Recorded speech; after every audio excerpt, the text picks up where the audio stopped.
নমস্কার বন্ধুরা, রূপাস কিচেনে সবাইকে স্বাগতম। শীতের সবজি দিয়ে দারুণ স্বাদের এই পরোটাটা এইভাবে একবার বানিয়ে দেখতে পারেন।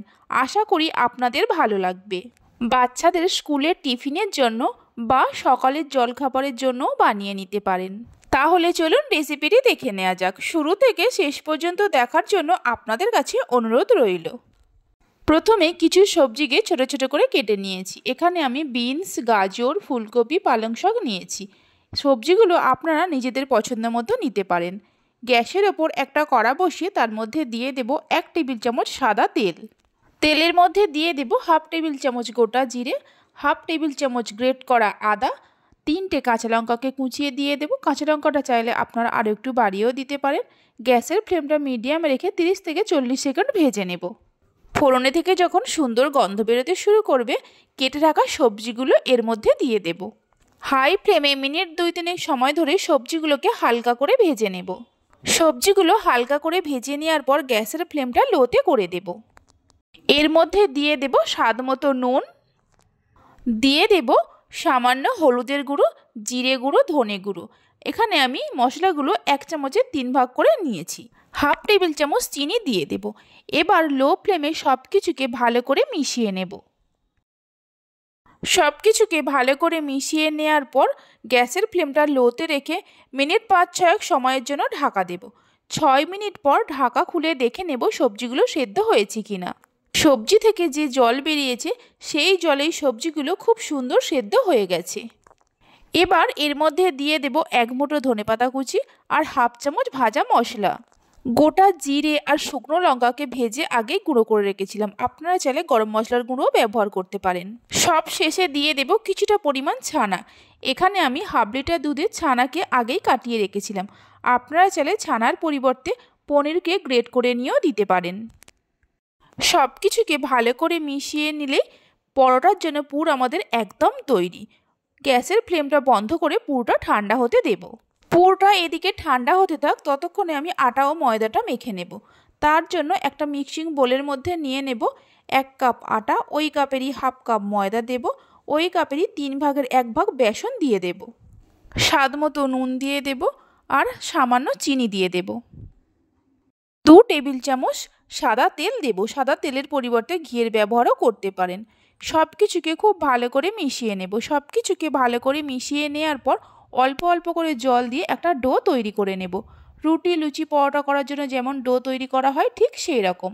আমি এখানে আটা ও ময়দা 2 রকম মিশিয়ে করছি। আপনারা চাইলে যে কোনো এক রকম দিয়ে করতে পারেন।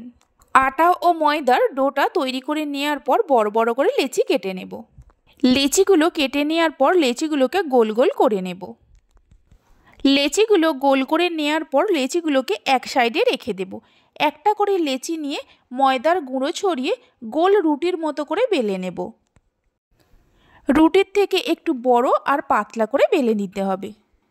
আমি এখানে ময়দা দিয়ে বেলে নিচ্ছি। আপনারা চাইলে আটা বা তেল দিয়েও বেলে নিতে পারেন।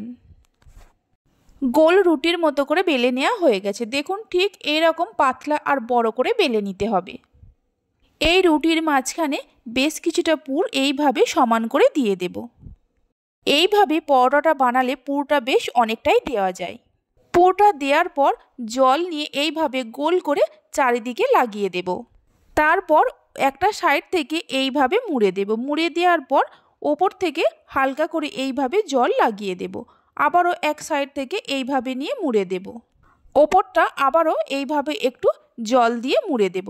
মানে 4 সাইডেই এইভাবে জল দিয়ে মুড়ে দিতে হবে, তাহলে পরোটাগুলো ভাজার সময় আর খুলে যাবে না। 4 সাইড মুড়ে নেওয়ার পর এইভাবে হালকা হাতে একটু চেপে চেপে দেব। দেখুন, ঠিক এইরকমভাবে প্রত্যেকটা পরোটাকে তৈরি করে নেব।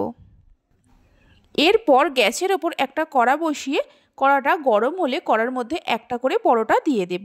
গ্যাসের ফ্লেমটা মিডিয়ামে রেখে পরোটাটাকে প্রথমে এইভাবে 1 থেকে 2 মিনিট রেখে দেব। 2 মিনিট পর এইভাবে উল্টে পাল্টে প্রথমে পরোটাটাকে সেঁকে নেব।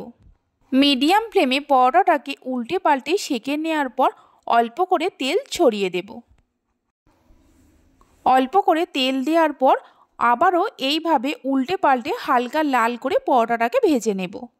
আপনারা চাইলে বেশি পরিমাণ তেল দিয়েও ভেজে নিতে পারেন। উল্টে পাল্টে হালকা লাল করে ভেজে নেওয়া হয়ে গেছে। এর থেকে আর বেশি লাল করব না।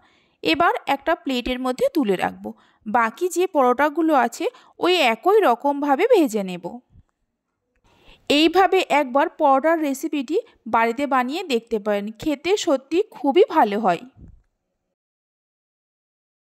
সমস্ত পরোটাগুলো ওই একই রকমভাবে ভেজে নেওয়া হয়ে গেছে। দেখুন পরোটাগুলো কত সুন্দর হয়েছে। একটা পরোটাকে আমি ভেঙে দেখাচ্ছি, পরোটার ভেতরটাও কত সুন্দর হয়েছে। আজকে আমার এই রেসিপিটি যদি আপনাদের ভালো লেগে থাকে অবশ্যই একটা লাইক করবেন আর আমাকে কমেন্ট করে জানাবেন।